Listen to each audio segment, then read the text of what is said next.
Boa tarde, alunos. Hoje nós vamos falar um ponto que é muito importante.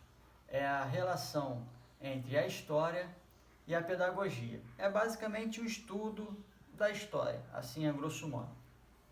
É necessário conhecer os pontos marcantes da educação brasileira e, para isso, o papel da escola é essencial para o bom funcionamento da sociedade.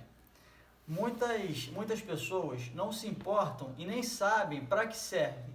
A escola exerce dois papéis fundamentais, sendo eles socializar e democratizar o acesso ao conhecimento.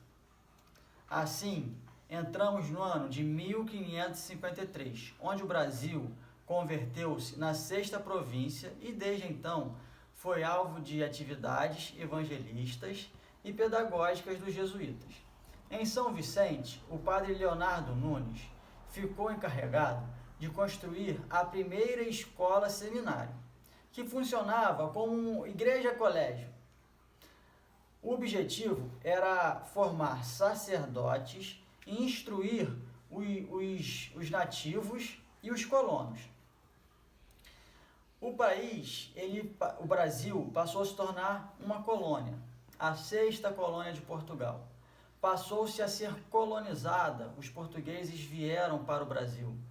Então teve-se a necessidade de começar a educar e a evangelizar os portugueses, no caso brasileiros portugueses que nasciam aqui. Com isso também educavam os nativos, que era um pouco mais difícil, tendo em vista que eles já tinham a sua educação, era diferente da dos portugueses, mas já tinham a sua educação e tinham a sua religião. Como assim? É difícil você educar uma pessoa que já tem a sua religião e você botar de maneira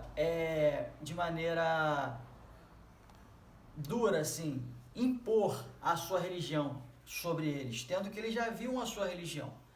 Mas, na época, era a maneira que eles tinham para educar. Como era o início da educação no Brasil, eles forçaram um pouco essa educação. Eram colégios, igrejas-colégios, por quê? Porque quem detinha o conhecimento eram normalmente os padres, os religiosos. E como eles ensinavam o básico ali, o português, a matemática, a E, I, O, U, eles também ensinavam a religião. Para os nativos era um pouco mais difícil, tendo em vista que eles já tinham a sua religião diferente da religião católica. É uma breve explanação sobre a educação no Brasil, o início da educação no Brasil.